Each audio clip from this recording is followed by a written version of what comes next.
At the beginning of the story, the Bok family tries to regain its lost superpowers while standing on a cliff, but to no avail. While Mrs. Bok argues with her daughter Dong-hee, her depressed son Gwi-ju jumps into the ocean while reminiscing about his late wife. A bystander, Da-hye, rescues him by jumping into the water and later giving him CPR. A few days later, Mrs. Bok goes to a massage parlor where Da-hye works, and she cures her insomnia with her massage and herbal tea. She recognizes her from the beach and was so impressed with her work that she invites her to her house.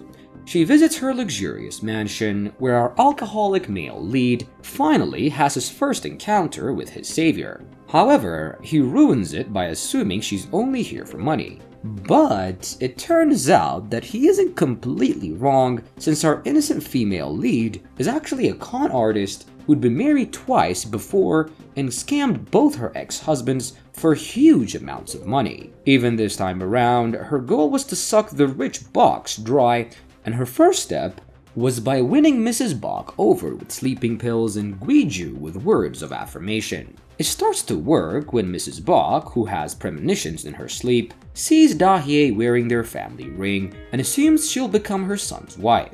Meanwhile, Da-hye's crime partner, Grace, infiltrates their family gym, and Gwi-ju has a hard time communicating with his estranged middle school daughter, Aina, whose birthday was coming up. On the big day, Mrs. Bok invites Da-hye, much to Gwi-ju's displeasure, and while Aina refuses to join the party since she hates her birthday and blames herself for her mother's death and her father's depression.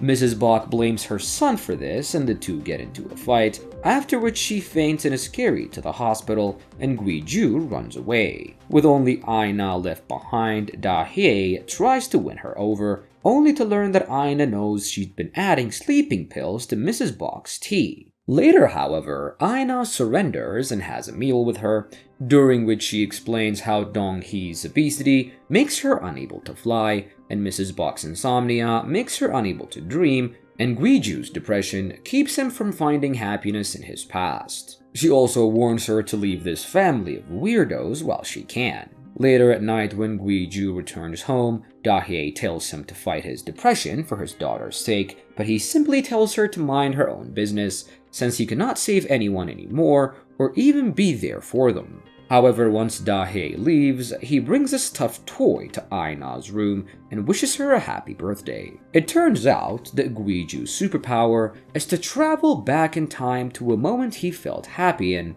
but however, since he was never able to touch anything in the past to save others, these happy moments eventually become depressing to him. This got even worse for him on the day Aina was born, because a school near the hospital caught fire, and the fire caused his superior's death and ruined a lot of families. The guilt of feeling happy on such a day messed up his mental health and eventually caused the incident that took his wife away. Back in the present, Gwi-ju finds that Aina has thrown away all the plushies that he's ever gifted her, so he heads to a shopping mall to find her something better. There he's ambushed by Da-hye, who offers to help him buy a better gift. However, this results in an argument between them, which rips Da-hye's sleeve off. Eventually, she buys a pair of sneakers for her and hands them to Gwi-ju before he leaves. Just as soon as he does so, the fire alarm starts blaring in the mall, and Da-hye, who has an intense fear of fire, struggles to cope with it. However, Gwi-ju returns and comforts her by holding her hand before leaving once more. A few days later, when she asks him why he held her hand, he denies ever doing it, and meanwhile, Aina struggles to participate in school, so her teacher calls Gwi-ju and tells him to look after her better. This sends Gwi-ju on another drinking spree. However, just before he passes out from it, his father takes him on a blind date with Da-hye. Since he wasn't interested in pursuing a relationship with her, he drinks until he was stoned, while Aina was followed after by a shady man and hides herself in a public bathroom. She calls Gwi-ju from there, but Da-hye picks it up instead, and later helps a very tipsy Gwi-ju reach Aina at the said restroom. She also helps Aina deal with her lady problems, which makes Gwi-ju feel so grateful that he invites her to have a drink with him. There, Da-hye tells him how he can find happiness even in the smallest of things like riding the bicycle for the first time or eating shaved ice, and although he still believes he can never time travel again, he manages to do so later that night and ends up in a mall where he holds Da-hye's hand, just like she said so. The fact that he can only return to the moment with Da-hye doesn't sit right with Gwi-ju, and he wonders who she really is. The next day, Mrs. Bok asks Da-hye to quit her job and move in with them, but she asks to spend a bit more time with Gwi-ju first. However, when they finally set a date, Gwi-ju's wimpy ass stands her up. When she returns home, her adoptive mother, who's an ex-loan shark and a master scammer, tells her to keep pushing until the Bok family is deemed mentally incapable, and she, as Gwi-ju's wife, becomes their legal guardian. The next day she moves in with the Boks and brings a bouquet that she claims Gwi-ju got her on their date, although he completely denies it. Meanwhile, as Aina stalks her crush at school, her popular classmate, Hae Rim, approaches her and accidentally touches her glasses, making her lash out and ask that she never touch them again. On the other hand, after passing out from an intense workout, Dong-hee reminisces about her days as a supermodel who could fly to her heart's content. Later at night, Da-hye offers to shape Aina's brows, and although she opens up to her a little bit, it turns out that Aina's superpower was reading people's minds. So now, basically, she's aware of Da-hye's scheme. The next day at school, Aina attracts Hae Rim's attention, but while she praises her new look, her glasses get knocked off, and luckily, her crush picks them up for her, and she even gets to hear him thinking that she's pretty. Later that evening, Dong-hee catches her fiancé cheating on her with Grace, and asks him to leave while she moves back into her family's house. Meanwhile, a napkin roll catches fire while Da-hye prepares dinner, only for Gwi-ju to put it out. Later, he has dinner with both her and Aina, something that they rarely do in that family, and feels so happy about it, and then he travels back in time with the same bouquet and enjoys a date with her. A few days later, Dong-hee catches Da-hye mixing sleeping pills with Mrs. Bok's tea and forces her to drink it. While she gets tipsy from the effects later, she stalks Dong-hee to the family's secret vault where she witnesses her flying. Spooked by the discovery, she rushes out of the room and heads upstairs, where Gwi-ju saves her from tipping over her feet, only for Da-hye to see that he isn't visible in the mirror. She immediately rushes downstairs, only to collide with Gwi-ju once again, and upon realizing that there are two Gwi-jus in the house, she ends up fainting. That night, Mrs. Bok has a premonition in which she sees Da-hye on an ambulance stretcher right outside of her adoptive mother's sauna. Despite all the warnings, since Da-hye was too startled after witnessing the recent paranormal activities, she heads to the sauna to clear her head. There, her mother refuses to believe her and tells her to shut up, and registers their marriage as soon as possible, while Gwi-ju follows her into the sauna and walks into the cubicle just as she addresses the woman as her mother. But just before Gwi-ju gets an explanation from her, her uncle sets off the fire alarm, which cripples her once again. Gwi-ju tries to help her up, but they end up slipping on the wet floor, and Da-hye hits her head pretty badly. As she's rushed to the hospital, her mother explains to Gwi-ju how she adopted Da-hye after her drunken father froze to death one night after ignoring her his whole life. She also reveals that Da-hye survived a school fire a few years ago, which she didn't really want to survive.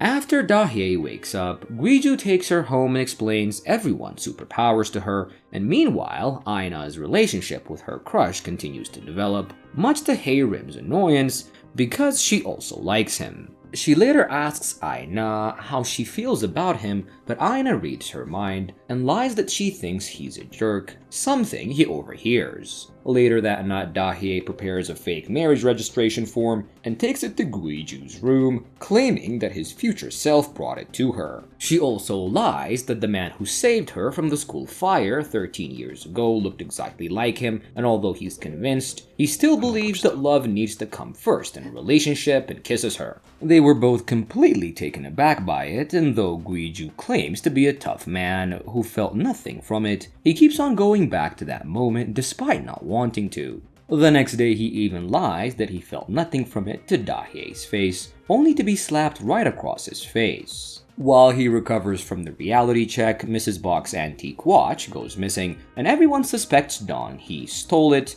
while she claims it was Da-hye. In reality, however, it was Aina who stole it to gift it to Hae-rim on her birthday. The girl even asked to borrow Aina's shoes, which the people pleaser easily lends her. Meanwhile, Mr. Bok investigates Da-hye's adoptive family and discovers that her mother is an ex-convict. He immediately calls his wife to warn her about it, only to learn that the ex-convict was already at his house drinking tea with his poor wife. She honestly tells her about her criminal history and claims she's trying to become a better person. However, she's more worried about her daughter, who quit her job and moved in with them without any promise of marriage. After the meeting concludes, Aina returns home and Da-hye notices that she wasn't wearing the shoes that she bought for her, making her wonder if she's getting bullied at school. Since Aina's school life reminds her of how she was bullied in the past, Da-hye heads to her school to investigate this matter, only to find Hae-rim wearing the stolen watch and shoes. She asks Aina if she'd like to talk to her father about the bullying that she's faced, but Aina blackmails her,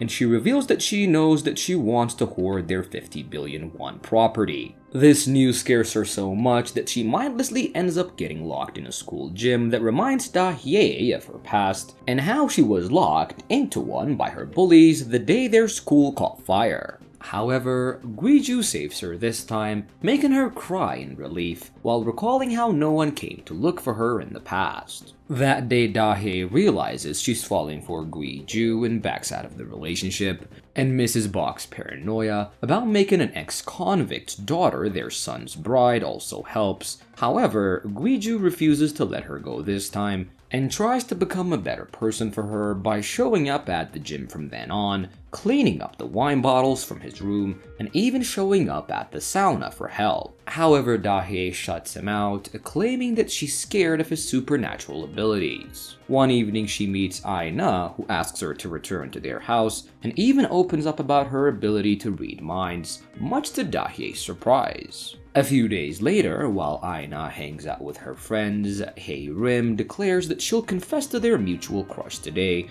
only for the crush to confess to Aina instead. This is overheard by Hae-rim, who breaks off their friendship and returns all of Aina's gifts. On the other hand, Gwi-ju continues to make efforts to impress Da-hye, and after Mrs. Bok had a premonition about their wedding ceremony, he proposes to her once again. This time, due to a lot of family pressure and also her growing feelings for him, Da-hye says yes. However, on their wedding day, she confesses to being a professional scammer in front of everyone and backs out of the marriage because she doesn't want to hurt Gwi-ju. This breaks Gwi-ju's heart, and while he finds Da-hye's confession hard to believe, Dong-hee finds their family ring in Da-hye's suitcase, confirming her suspicions, while Grace follows her around to keep their secret from being discovered. This is where Da-hye and Gwi-ju's rocky relationship ends. Leave a comment down below if you want us to continue this story, and make sure to like and subscribe, and I'll be seeing you guys on the next video.